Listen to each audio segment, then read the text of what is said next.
నమస్తే, welcome to interview.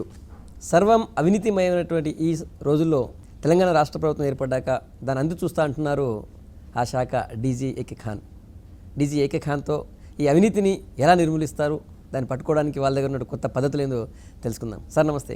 నమస్కారం. CM గారు పదే చెప్తున్నారు అవినీతి రహిత రాష్ట్రంగా తీర్చిదిద్దుతా అంటున్నారు. సో మీ మీద చాలా పెద్ద బాధ్యత ఉంది. అది సాధ్యమంటారా పూర్తిగా? అంటే అవినీతి పూర్తి నిర్మూలన సాధ్యం అవుతుందా కాదా చెప్పలేను, కానీ బట్ గణనీయంగా దాన్ని తగ్గించవచ్చు. తగ్గించడం కోసం ఎవరైతే అవినీతి పరులు ఎవరైతే ఉన్నారో వాళ్ళలో భయం కలిగేటట్లు ప్రవర్తించడం, అటువంటి చర్యలు తీసుకోవడం, దాంతోపాటు వ్యవస్థలు కూడా మనం తీర్చిదిద్దుకోవాల్సిన అవసరం ఉంటుంది. అవినీతికి ఆస్కారం లేని వ్యవస్థలు, అటువంటి రూల్స్, రెగ్యులేషన్స్, ప్రొసీజర్స్ మనం చేసుకోగలిగితే గణనీయంగా అవినీతి తగ్గించడానికి అవకాశం ఉంది. ఈ తగ్గాల్సిన అవసరం అయితే స్పష్టంగా ఉంది. ఎందుకంటే ప్రభుత్వం ఎన్నో అభివృద్ధి సంక్షేమ పథకాలను ప్రవేశపెడుతూ పోతుంది. వేల కోట్ల ఖర్చు దీనిపైన వస్తుంది. దీని ఫలాలు ప్రజలకు అందాలి, మధ్యలో ఎక్కడ దారి తప్పకూడదు అనుకుంటే అవినీతి ప్రధానమైన అడ్డంకిగా ఉంది. దీన్ని తొలగించినంత వరకు ప్రజలకు ప్రభుత్వం నిర్దేశించిన సంక్షేమ ఫలాలు అందడం కష్టం అవుతుంది. సార్, గ్రామీణ స్థాయి చిన్న అధికారి నుంచి మొదలుకుంటే సెక్రటరియట్లో ఉండే పెద్ద స్థాయి అధికారి దాకా కూడా మనం గతంలో కేసులు ఎదుర్కొన్న పరిస్థితులు చూసాం.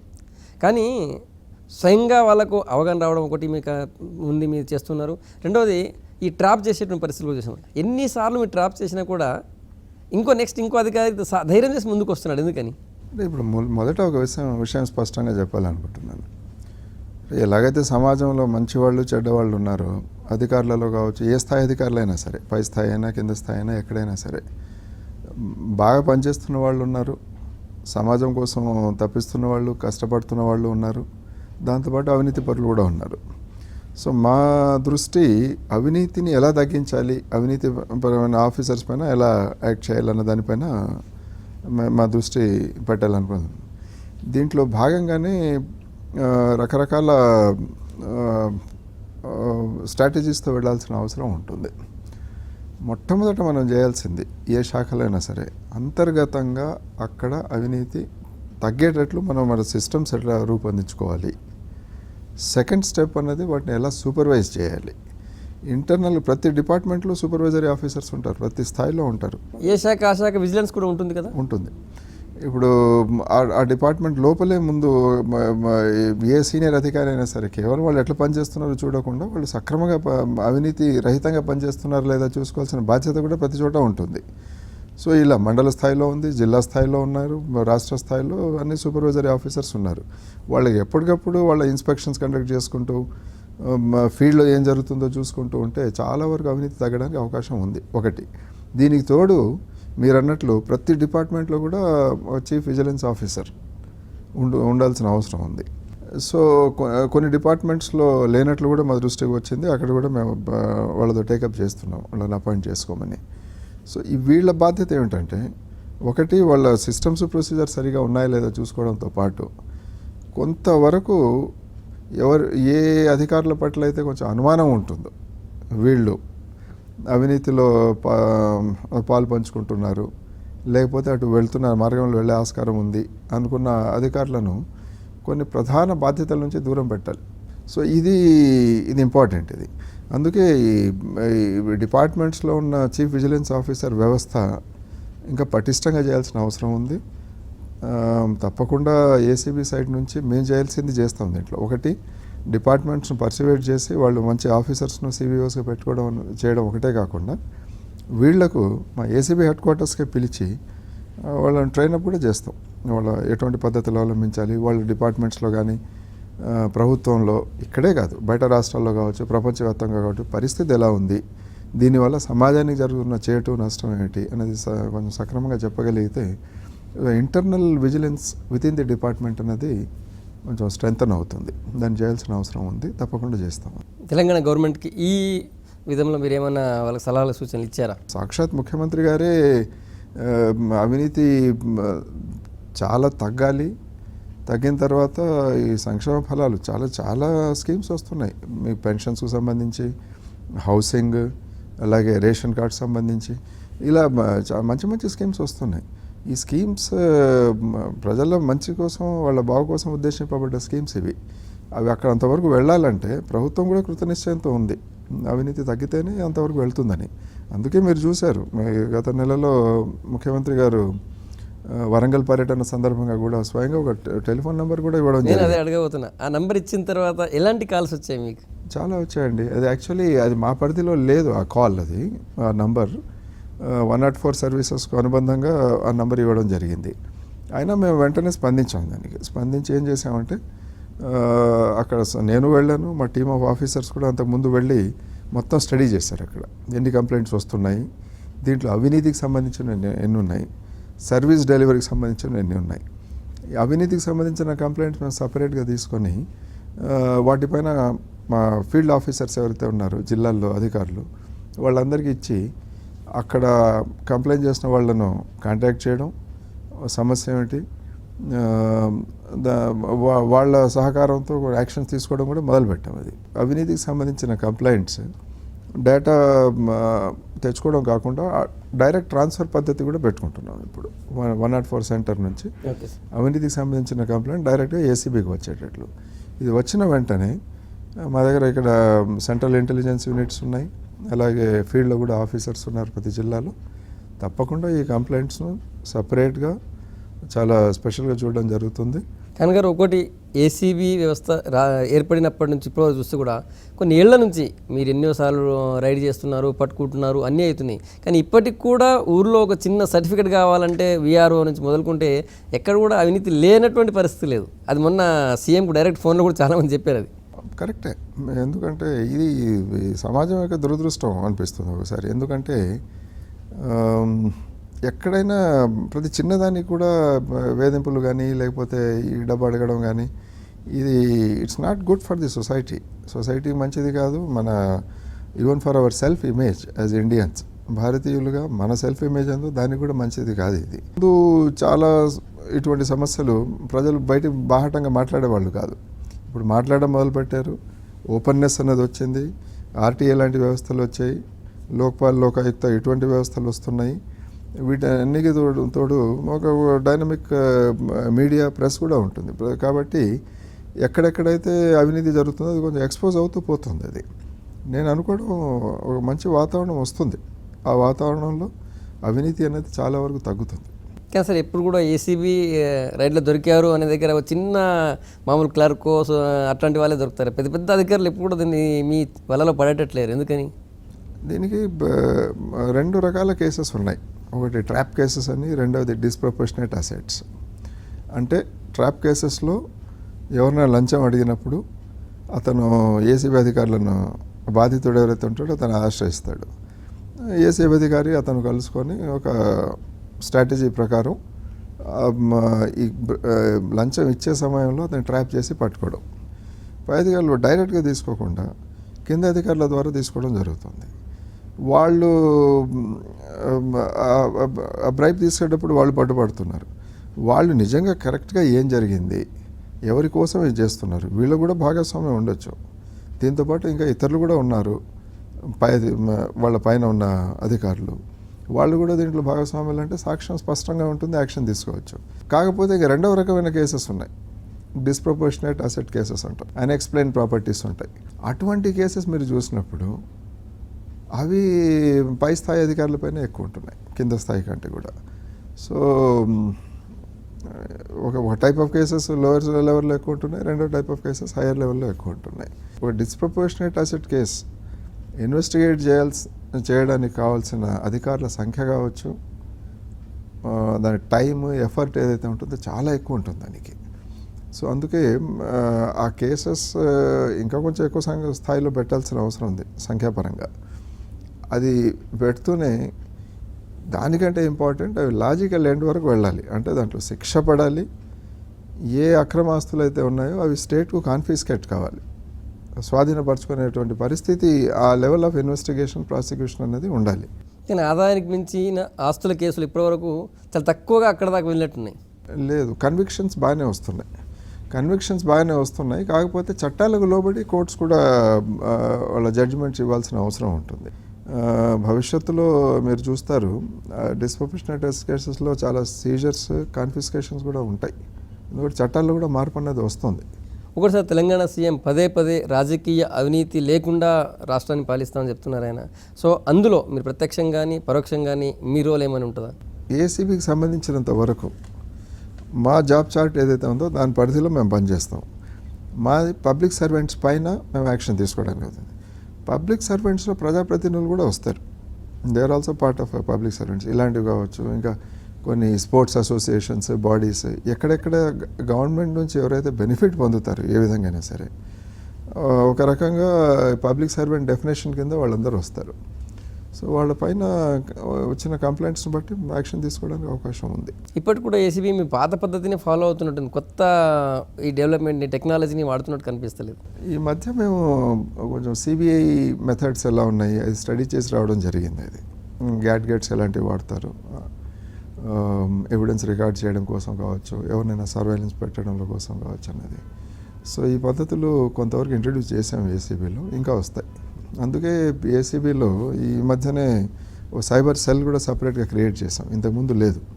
సైబర్ సెల్ ఒకటి క్రియేట్ చేసాము. సైబర్ ఫోరెన్సిక్స్ పైన కూడా దృష్టి సారించబోతున్నాం. దీంతో ఇలా రియల్ ఎస్టేట్ ఇటువంటివి కాకుండా వేరే రకాల ఇన్వెస్ట్మెంట్స్ ఏవైతే ఉన్నాయో వాటి గురించి సమాచారం తీసుకుని రావడం, ఆధారాలు సేకరించడం, కోర్టు ముందు పెట్టడం అన్నది కొంత ఈజీ అవుతుంది. సరే, ఉన్నత స్థాయి అధికారులు ఏసీబీకి దొరికిన తర్వాత వాళ్ళు వెంటనే ఏదో రకంగా మళ్ళీ తిరిగి వెనక్కి వస్తున్న సందర్భాలు కనిపిస్తున్నట్టున్నాయి, నిజమేనా? అంటే ఇప్పుడు ఎలా అనిపిస్తుందంటే అది సస్పెన్షన్ అనేది పర్మనెంట్ కాదు. సస్పెన్షన్ ఫస్ట్ ఎవరిపైన మేము కేసు పెట్టినప్పుడు, వాళ్ళని అరెస్ట్ చేసినప్పుడు సస్పెన్షన్ అనేది జరుగుతుంది. కొన్ని రోజులకు సస్పెన్షన్ రీఇన్స్టేట్మెంట్ అనేది జరుగుతుంది. అది కాకపోతే కేస్ కోర్టులో మొత్తం అడ్జర్న్మెంట్స్, స్టేజెస్, అపీల్స్ ఇవన్నీ అయ్యే లోపల కొంచెం టైం పడుతుంది. అది టైం పట్టిన తర్వాత అంతిమంగా సక్సెస్ పర్సంటేజ్ అనేది కోర్ట్స్లో ఏసీబీకి సాటిస్ఫాక్టరీగానే ఉంది. అయినా ఇంకా దీన్ని పెంచుకోవాల్సిన అవసరం ఉంది. ఏసీబీ డీజీ ఏకే ఖాన్ ప్రస్థానం ఎక్కడి నుంచి స్టార్ట్ అయింది? అందరిలాగానే చిన్నప్పుడు సాధారణమైన బాల్యమే, అంటే ఎలిమెంటరీ స్కూల్స్లో. కాకపోతే మా ఎలిమెంటరీ స్కూల్స్, హై స్కూల్స్ వాటిలో చదువుకుని పైకి వచ్చాం. కాకపోతే మా ఫాదర్ ఒక పెద్ద ఇది ఉండేది, ఎప్పుడు కూడా గవర్నమెంట్ స్కూల్స్ ఏం తక్కువ, గవర్నమెంట్ స్కూల్స్ ఎందుకు చదవకూడదని. ఉదాహరణకు నేను చిన్నప్పుడు ఎలిమెంటరీ స్కూల్ చేసేటప్పుడు ఇక్కడ హైదరాబాద్లోనే సిటీ మోడల్ ప్రైమరీ స్కూల్ అని కట్టెలగూడ ప్రాంతం అని ఒకటి ఉంది. ఏది మనం మూసీ కావాల దాని పక్కన మలక్పేట్, ఆజంపుర ఏరియాలో ఉంటుంది. దాని తర్వాత కూడా ఆజంపుర హై స్కూల్ స్టడీస్ చేయడం జరిగింది. సో ఇలా చాలా సాధారణమైన స్కూల్స్లోనే చదువుకున్నాం. ఇంటర్మీడియట్ కూడా గవర్నమెంట్ జూనియర్ కాలేజే, graduation also was a government college. ఎక్కడ కూడా ఈ కార్పొరేట్ స్కూల్స్, పబ్లిక్ స్కూల్స్ ఇటువంటి వెళ్ళి చదువుకోలేదు. నాకు అనిపిస్తుంది ఒకవేళ ఈ బ్యాక్గ్రౌండ్లో, ఈ వాతావరణంలో చదువుకోవడం వల్ల బహుశా సమాజంలో ఏం జరుగుతుంది, సమాజంతో ఒక చక్కటి అనుబంధం అని ఏర్పడడానికి అవకాశం ఉంది. సో అది చిన్నప్పుడు ఏర్పడిందని అనిపిస్తుంది అది ఈ వాతావరణంలో చదువుకోవడం వల్ల. దాని తర్వాత సరే పోస్ట్ గ్రాడ్యుయేషన్ తర్వాత రీసెర్చ్ కూడా ఇక్కడే చేశాను హైదరాబాద్లోనే. ఆ రోజుల్లో ఆర్ఆర్ ల్యాబ్స్ అనేవాళ్ళు, ఇప్పుడు Indian institute of chemical technology. అక్కడ కూడా పిహెచ్డి కోసం కొన్ని రోజులు పనిచేయడం జరిగింది. ఆ సమయంలోనే కాంపిటేటివ్ ఎగ్జామ్స్ రాసినప్పుడు మొదట స్టేట్ బ్యాంక్ ఆఫ్ ఇండియాలో ప్రొబేషనరీ ఆఫీసర్గా, దాని తర్వాత సెంట్రల్ సర్వీసెస్ జాయిన్ అయ్యాను, రైల్వే ట్రాఫిక్ సర్వీస్. ఐపీఎస్ వద్దనుకున్నాను, యాక్చువల్లీ వద్దనుకొని Indian railway traffic service join కావడం జరిగింది. దాంట్లో ఒక 2 సంవత్సరాలు ఉన్న తర్వాత మళ్ళీ ఐపీఎస్, అందులో హోమ్ స్టేట్, యూపీఎస్సీ లిస్ట్లో కూడా నా పైన ఎవరు లేరు ఆ రోజుల్లో ఆంధ్రప్రదేశ్ నుంచి. హోమ్ స్టేట్ కూడా తప్పకుండా వస్తుంది అన్నది తెలుసు. ఫస్ట్ ఎందుకు వద్దనుకున్నారు ఐపీఎస్ని? జనరల్గా పోలీస్ అంటే అందరికి చాలామంది క్రేజ్ ఉంటుంది కదా. లేదు, ఎందుకో ఆ రోజులు ముందు రాసిన కొత్తలో వద్దనుకున్నాను. ఫస్ట్ అటెంప్ట్, సెకండ్ అటెంప్ట్ ఆ టైంలో. బట్ తర్వాత ఐపీఎస్ బాగానే ఉంటుంది, అందులో హోమ్ స్టేట్ కూడా వస్తుంది. హోమ్ స్టేట్లో ఉండడం చాలా ముఖ్యమైనది మాత్రం నేను బలంగా నమ్ముతున్నాను. అంటే మీకు అలవాటు ఉన్న కల్చర్, తెలిసిన భాష, పనిచేయడం కూడా ఈజీ అవుతుంది. అందులో ఐఏఎస్, ఐపీఎస్ ఇటువంటి సర్వీసెస్లో ఏమవుతుందంటే సెంట్రల్ సర్వీసెస్తో పోల్చుకుంటే ప్రజలతో చాలా సన్నిహిత సంబంధం అన్నది ఉంటుంది దీంట్లో. సో అవి మీరు నిజంగా దాన్ని ఆస్వాదించాలి, ప్రజలకు కూడా ఒక ఎమోషనల్ అటాచ్మెంట్తో పనిచేయాలంటే బహుశా మన సంస్కృతి, మన భాష ఈ వాతావరణంలో పనిచేసినప్పుడు అటువంటి ఫీలింగ్స్ ఎక్కువ వస్తాయి. మీకు హైదరాబాద్తో చాలా దగ్గర అనుబంధం, ఇక్కడే పెరిగారు, తర్వాత ఇక్కడే మీరు పోలీస్ ఆఫీసర్ కూడా అయ్యారు. కానీ ఒకటి హైదరాబాద్లో చూసినట్టయితే అంటే కొద్దిగా ఏసీబీ నుంచి పోలీస్ డిపార్ట్మెంట్కి వెళ్తాం, ఇక్కడ ఉన్నటువంటి ఈ నేరాలను ఫస్ట్ ఆఫ్ ఆల్ హైదరాబాద్ అనగానే ఓల్డ్ సిటీ అనగానే అందరికీ ఒక రకమైన భయమైన పరిస్థితి ఉంటుంది. సో ఆ నేరాలను తగ్గించేందుకు అంతకుముందు ఉన్నటువంటి ప్రభుత్వాలు ఏం చేశాయి, సరే అంటే సంతృప్తికరంగా చేశాయి, ఇప్పుడేమైనా చేయాలి ఈ గవర్నమెంట్, సలహా ఏం చెప్తారు? నేను ఇప్పుడున్న కమిషనర్ గారికి వాళ్ళకి చెప్తుంటాను చాలాసార్లు, చాలా అదృష్టవంతులు మీరు. ఎందుకంటే గతంలో ఎప్పుడు కూడా ఏ ప్రభుత్వం ఇవ్వనన్ని వసతులు, అంత బడ్జెట్ ఇప్పుడు పోలీస్ డిపార్ట్మెంట్కి ఇవ్వడం జరిగింది. ప్రధానంగా హైదరాబాద్ సిటీ పోలీస్కు ఇన్ని వాహనాలు, ఇంతమంది సిబ్బంది, ఇంకా వేరే ఫెసిలిటీస్ ఏవైతే ఉన్నాయో అవన్నీ ఇవ్వడం జరిగింది. తప్పకుండా ఇవన్నీ కూడా పోలీసింగ్ వ్యవస్థ ఇంకా పటిష్టం కావడానికి, వాళ్ళ సర్వీసెస్ ప్రజలకు ఇంకా బాగా అందజేయడానికి తప్పకుండా దోహదపడతాయి. ఇవి దాంట్లో అనుమానం ఏం లేదు. కాకపోతే పోలీస్ డిపార్ట్మెంట్లో నా వ్యక్తిగత అభిప్రాయం, నా అనుభవం కూడా ఎప్పటికప్పుడు ప్రజల మధ్యలోకి వెళ్ళడం, వాళ్ళ సమస్యలు అక్కడ తెలుసుకోవడం, వాళ్ళతో ఇంటరాక్టివిటీ పెంచుకోవడం, ఆ వాతావరణంలో ఏమవుతుందంటే ఒక విశ్వాసం అనేది కలుగుతుంది వాళ్ళలో. కానీ ఉన్నత స్థాయి అధికారులు ఎప్పుడు చెప్తూ ఉంటారు ఫ్రెండ్లీ పోలీస్ అయితేనే బాగుంటుందని మీరు కూడా అంటున్నారు. కానీ కింది స్థాయిలో అది రాలేదు, ఇంకా వచ్చిందంటారా? వస్తుందండి, తప్పకుండా వస్తుంది. అది వస్తుంది, లేని చోట్ల మనం రప్పించాలి అంతే. అలాంటి వాళ్ళని గుర్తించి వాళ్ళలో మార్పు వచ్చేటట్లు చేయడం కోసం ట్రైనింగ్ ద్వారా మార్పులు వచ్చేటట్టు చేయొచ్చు. వాళ్ళు చేస్తున్న తప్పులు వాళ్ళ దృష్టికి తీసుకుని రావడం వల్ల మార్పు వచ్చేటట్టు చేయొచ్చు. ఇంకా అక్కడికి మారలేదనుకోండి, అటువంటి పొజిషన్స్లో వాళ్ళని పెట్టకూడదు అంతే. ఒకసారి మీరు ఆ మొత్తకొల్లలో ఉన్నటువంటి టైంలో కూడా మీరు కీలక పోస్టులో ఉన్నారు. అప్పుడు రాజకీయ ఒత్తిళ్ళు ఎట్లా ఉండే మీ మీద? ఒక్కటి ఏంటంటే నాకు అనిపిస్తుంది, రాజకీయంగా వచ్చి రిప్రజెంట్ చేయడం అన్ని మనం ఒత్తిడిగా తీసుకుంటే ఇంకా వేరే దాని కష్టం అది చెప్పడం. ఎందుకంటే దేశమే పొలిటికల్ డెమోక్రసీ వ్యవస్థలో పనిచేస్తుంది. ప్రజాప్రతినిధులు, ప్రజలచే ఎన్నుకోబడ్డ వాళ్ళు, ప్రజల వైపు నుంచి సమస్యలను తీసుకొచ్చేవాళ్ళు. మాకు తెలియని సమస్యలు కూడా తెస్తుంటారు. ఎందుకంటే ఒక రకంగా చూస్తే అధికారి కంటే కూడా ప్రజాప్రతినిధికి పబ్లిక్తో కాంటాక్ట్స్ ఎక్కువ ఉంటాయి, వాళ్ళతో ఈజీగా ఇంటరాక్ట్ అవుతారు, ఇంటరాక్టివిటీ ఎక్కువ ఉంటుంది వాళ్ళ దగ్గర. సో అటువంటప్పుడు తప్పకుండా వాళ్ళు అటువంటి సమస్యలు తీసుకొస్తారు. ఆ చేసే క్రమంలో ఏదన్నా సమస్యలు దృష్టికి తెచ్చినప్పుడు ఎంతవరకు చేయడానికి వీలవుతుంది, చట్ట పరిధిలో ఎంతవరకు సక్రమం, అది అర్థం చేసుకొని అంతవరకు చేయడం అన్నది అధికారి యొక్క విధి. అంతకు మించి ఏదన్నా ఒక అన్రీజనబుల్ రిప్రజెంటేషన్, లేకపోతే చేయకూడని పని ఏదన్నా అడిగినప్పుడు చేయకూడదు అంతే. ఇలాంటి రిప్రజెంటేషన్స్ కానీ ఇలా దృష్టికి తీసుకొని రావడం ఇంటర్ఫియరెన్స్ అని నేను ఎప్పుడూ అనుకోను. ఇంకోటి, మీరు సిపిగా ఉన్న టైంలో వేరే వాళ్ళకంటే కూడా మీకు ఓల్డ్ సిటీతో అనుబంధం ఎక్కువగా ఉంటుంది, అక్కడ పెరిగారు కాబట్టి చాలాసార్లు ఈ టెర్రరిస్ట్ యాక్టివిటీస్ సంబంధించి ఇక్కడే మూలాలు ఉంటాయని పదే వార్తలు వస్తుంటాయి, కొన్నిసార్లు దొరికిన సందర్భాలు కూడా ఉన్నాయి. సో అలాంటి టైంలో మీరు ఎట్లా స్ట్రెస్గా ఫీల్ అయ్యారు? అంటే నాకు సిటీతో చాలా అనుబంధం ఉంది.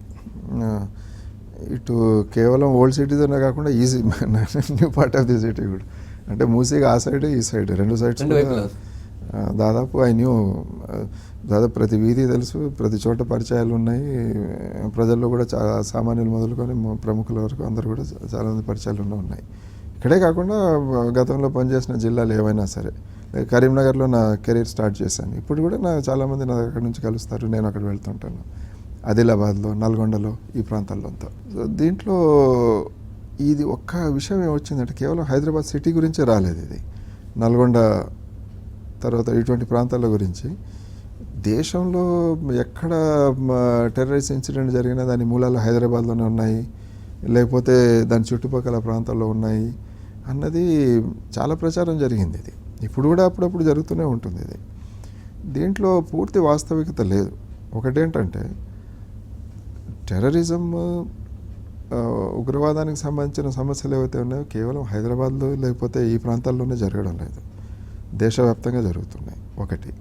తర్వాత దీనికి మూలాలు ఇక్కడ ఉన్నాయంటే అది కూడా స్పష్టంగా చెప్పలేము. చాలాసార్లు చాలా కేసెస్లో మీరు బాంబేలో జరిగిన ఇన్సిడెంట్స్ కావచ్చు, ఉత్తరప్రదేశ్ కావచ్చు, కాశ్మీర్లో కావచ్చు, చాలా ప్రదేశాల నుంచి ఉన్నవాళ్ళు ఉన్నారు అక్యూజ్. దీంట్లో కర్ణాటక నుంచి ఉన్నారు, మహారాష్ట్ర నుంచి ఉన్నారు, ఉత్తరప్రదేశ్ నుంచి ఉన్నారు, రకరకాల చాలా ప్రాంతాల నుంచి ఉన్నారు. అనేక మతాల నుంచి ఉన్నారు, అనేక వర్గాల నుంచి ఉన్నారు. అది కాబట్టి కేవలం ఏదో హైదరాబాద్ ఒక అడ్డాగా మారింది, లేకపోతే హైదరాబాద్లో దీని మూలాలు ఉన్నాయన్నది ఎప్పుడూ ప్రూవ్ కాలేదు. అది కేవలం ప్రచారం మాత్రమే. అది ఎక్కువగా నేరస్తున్నటువంటి వర్గాల నుంచి టార్గెట్ కూడా హైదరాబాద్ టార్గెట్ అవుతుంది అంటుంటారు. ఇప్పుడు కొన్ని ఇంటర్నేషనల్ ఫోర్సెస్ ఉన్నాయి, మన పొరుగు దేశాల్లోనే ఉన్నాయి. ఈ దేశాన్ని బలహీనం చేయాలి, ఇక్కడ ఆర్థిక వ్యవస్థను బలహీనం చేయాలి, ఇక్కడ సమస్యలు సృష్టించాలి అనుకున్నప్పుడు అలా చేసేటప్పుడు న్యాచురల్లీ వాళ్ళు ఇంపార్టెంట్ సెంటర్స్ ఉన్నాయి, ఎక్కడ ఇటువంటి చర్యలు చేయడం వల్ల దానికి ఎక్కువ డ్యామేజ్ అనేది కలుగుతుంది భారతదేశానికి, లేకపోతే పబ్లిసిటీ ఎక్కడ వస్తుంది, ఇలాంటివి చేసుకొని చేస్తారు. వాటిలో చూసుకుంటే హైదరాబాద్ చాలా ప్రముఖమైన నగరం, మన దేశంలోనే చాలా ముఖ్యమైన నగరం ఇది. కాబట్టి ఇక్కడ కూడా చేయడానికి ప్రయత్నాలు జరిగిన సందర్భాలు ఉన్నాయి. కాకపోతే కొన్ని ఇతర నగరాలతో పోల్చుకుంటే అక్కడ జరిగిన సంఘటనల కంటే చాలా తక్కువ ఇక్కడ జరిగింది. కౌన్సిలింగ్ చేస్తే నేరస్తుడు కూడా మంచివాడిగా మారతాడు అని అంటుంటారు కదా. సో మిమ్మల్ని మీ పోలీస్ డిపార్ట్మెంట్లో ఉన్న నాళ్ళు ఇప్పటివరకు మీకు సంతృప్తినిచ్చినటువంటి కౌన్సిలింగ్ ఏదైనా ఒక నేరస్తుడిని మంచి వ్యక్తిగా గొప్ప వ్యక్తిగా మార్చే సందర్భాలు ఏమైనా ఉన్నాయి? చాలా సందర్భాలు ఉన్నాయి. నక్సలిజం విషయంలో చూసాం. చాలా కరుడుగట్టిన నక్సలైట్స్ కూడా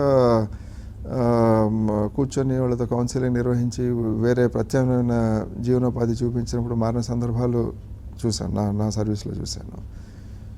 యాక్చువల్లీ 2002లో నేను ఇక్కడ additional commissioner law and order వచ్చినప్పుడు హైదరాబాద్కు ప్రారంభంలో చాలామంది యూత్ పైన మేము ఇలా వర్క్ చేసి ఎవరైతే కొంచెం ఉగ్రవాదం వైపు సమస్యల వైపు వెళ్తున్నారో అటువంటి కేవలం వాళ్ళనే కాకుండా వాళ్ళ ఫ్యామిలీస్లో ముఖ్యంగా విమెన్ ఉంటారు, అంటే అక్క చెల్లెలు కావచ్చు, తల్లిదండ్రులు, వాళ్ళని కూర్చొని మేము కౌన్సిలింగ్ చేసినప్పుడు వాళ్ళు ఎట్లా ట్యాకిల్ చేశారు ఇటువంటి యూత్ను, సన్మార్గంలో ఎలా తెచ్చుకున్నారు, ఇలాంటి చాలా ఉదాహరణలు ఉన్నాయి. హైదరాబాద్ నగరంలోనే ఉన్నాయి, ఇలాంటివి చాలా ఉన్నాయి. ఇంకోటిసారి ఇప్పుడు జనరల్గా పోలీస్ అధికారులు రిటైర్ కాగానే అంత రాజకీయాల వైపు వెళ్తున్నారు. మీకు రాజకీయ నాయకులతో ఉన్నటువంటి ఫ్యామిలీ అనుబంధం కూడా ఎక్కువ ఉన్నట్టుంది. నెక్స్ట్ పొలిటికల్ టార్గెట్ ఏమైనా? నాకేం లేదండి. నేను ఏదైనా చేయగలిగితే విద్యారంగానికి, education is my passion. Education వల్ల సమాజంలో మార్పు వస్తుంది అన్నది నా బలమైన అభిప్రాయం. నేను వ్యక్తిగతంగా కూడా చూశాను, హైదరాబాద్ నగరంలోనే చూశాను. నేను ఉదాహరణకు కమ్యూనల్ ప్రాబ్లమ్సే 80sలో విపరీతంగా జరిగేవి. ఒకసారి ఏదన్నా కమ్యూనల్ ప్రాబ్లం స్టార్ట్ అయిందంటే ఇతర ప్రాంతాలకు చాలా వేగంగా విస్తరించేది. ఒకసారి ప్రారంభమైన తర్వాత అది ఆపడం కూడా చాలా కష్టతరం అయ్యేది, చాలా రోజుల పాటు జరిగేది. అలాంటిది ఈరోజు పరిస్థితి ఏంటి, ఎక్కడైనా అటువంటి సమస్య వచ్చిందంటే చాలా లోకలైజ్ అయిపోతుంది, అక్కడ మాత్రమే పరిమితం అవుతుంది. అది కూడా కొన్ని గంటల్లోనో 1-2 రోజుల్లోనో మళ్ళీ సాధారణ పరిస్థితులు వస్తున్నాయి. ఇప్పుడే వాళ్ళకి ఛానల్ ఎక్కువగా ఉన్నాయి, వాళ్ళ సమాచారం పంపుకోవడానికి ఎక్కువ అవకాశాలు ఉన్నాయి, అయినా కూడా కంట్రోల్ అవుతుందంటారా? ఈ మార్పు రావడానికి ప్రధానమైన కారణం హైదరాబాద్లో పాత నగరం కావచ్చు, ఇటు కావచ్చు, వచ్చిన ప్రాస్పరిటీ ఒకటి, లైవ్లీహుడ్ అవకేషన్ పరిస్థితులు ఎలా ఉన్నాయి 2, జీవనోపాధి, అన్నిటికంటే మించి విద్యా వ్యాప్తి, ముఖ్యంగా మహిళలు, బాలికలు చదువుకోవడం వల్ల మనం డైరెక్ట్గా దాన్ని చూడలేకపోతున్నాము. దానివల్ల హైదరాబాద్లో ఈరోజు చాలా మార్పు అనేది వచ్చింది. ఇంతకుముందు బాలికలు ఎక్కువగా చదువుకునేవాళ్ళు కాదు, కొంచెం ట్రెడిషనల్ కన్వెన్షనల్ ఏరియాస్లో, సొసైటీస్లో. ఇప్పుడు మగపిల్లల కంటే చాలా చక్కగా చదువుతున్నారు.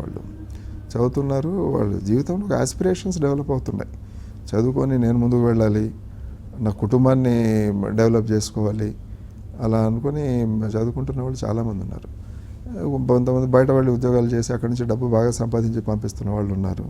ఒక ఇల్లు కొనుక్కోవడం, పిల్లల్ని బాగా చదివించుకోవడం, ఇలాంటివి ఎప్పుడైతే జీవితంలో ఒక స్టేక్స్ అనేవి డెవలప్ అవుతున్నాయో ఆటోమేటిక్గా మీకు కమ్యూనల్ ప్రాబ్లమ్స్ అనేవి తగ్గుతున్నాయి. ఒకసారి ఫైనల్గా చెప్పండి, గ్రామం నుంచి సిటీ వరకు ఉన్నటువంటి వాళ్ళందరూ కూడా ప్రభుత్వ అధికారి దగ్గరికి, ప్రభుత్వ కార్యాలయాలకు వెళ్ళడానికి భయపడే పరిస్థితి. సో అలాంటి వాళ్ళకి ఈ అవినీతికి సంబంధించి ఏమైనా సంఘటనలు ఎదురైతే వాళ్ళు ఎలా కాంటాక్ట్ చేయాలి, మిమ్మల్ని ఏం చేయాలి? ఒకటి, జిల్లాల్లో కూడా మా ఆఫీసెస్ ఉన్నాయి, ఏసీబీ ఆఫీసెస్. వీటి ఫోన్ నెంబర్స్ అన్ని నోటీస్ బోర్డ్స్లో పెడుతుంటాం మేము. ముఖ్యంగా ఇంపార్టెంట్ ప్లేసెస్, బస్ స్టాండ్స్ కావచ్చు, రైల్వే స్టేషన్స్, ఇంకా కొన్ని ఇంపార్టెంట్ ఆఫీసెస్ ఉంటాయి, ఎక్కడైతే ఎక్కువ మంది ప్రజలు అక్కడ వెళ్తుంటారు, ఎక్కడ ఏ ఆఫీసెస్లో అయితే అవినీతి జరగడానికి అవకాశం ఎక్కువ ఉంటుందో అక్కడ నేను ప్రముఖంగా పెడతాం ఈ నంబర్స్. దాన్ని బట్టి స్థానికంగా అక్కడ ఉన్న డిఎస్పీని కానీ ఇన్స్పెక్టర్ని కానీ ఏసీబీకి సంబంధించిన అధికారి అతన్ని కంప్లైంట్ చేయొచ్చు. లేకపోతే వెబ్సైట్లో మా నంబర్స్ ఉన్నాయి, ఆ నంబర్స్ మీకు కూడా ఇవ్వడం జరుగుతుంది. డైరెక్ట్గా they can complaint or email those addresses. Cell ఫోన్లో మమ్మల్ని కాంటాక్ట్ కూడా చేయొచ్చు. నాకే రోజు 4-5 కంప్లైంట్స్ వస్తుంటాయి, మా అధికారులకు కూడా వస్తుంటాయి. ఈమెయిల్లో కూడా చాలా కంప్లైంట్స్ వస్తుంటాయి వీటి గురించి. వాటిపైన తప్పకుండా యాక్షన్ తీసుకుంటాము. కాకపోతే దానికి ఇన్వెస్టిగేషన్ జరిగేటప్పుడు ఫిర్యాదుదారుడు సహకరించాలి ఒకటి. రెండవది, ఎప్పుడైతే ఎక్కువ మంది కంప్లైంట్ చేయడం మొదలు పెడతారో వాళ్ళ ప్రాబ్లం సాల్వ్ కావడమే కాకుండా ఒక ప్రాబబిలిటీ ఆఫ్ గెటింగ్ కాట్ అన్నది కూడా పెరుగుతుంది అవినీతి అధికారులలో. ఎప్పుడైతే పట్టుబడడానికి అవకాశాలు ఎక్కువ ఉన్నాయి, నేను చెప్పినట్టు చట్టాలు కూడా మార్పులు వస్తున్నాయి ఇప్పుడు, అలాంటి మార్పులు వచ్చి శిక్షలు పడతాయి అన్న భయం ఎప్పుడైతే వస్తుందో తప్పకుండా అవినీతి అన్నది గణనీయంగా తగ్గుతుంది సమాజంలో. Okay, thank you sir. మీ ఆధ్వర్యంలో అవినీతి అధికారుల గుండెల్లో రైలు పరిగెత్తాలని ఆశిస్తూ ఇది ACB director general AK Khan interview. వచ్చే వారం మరొకరితో కలుద్దాం. Stay tune.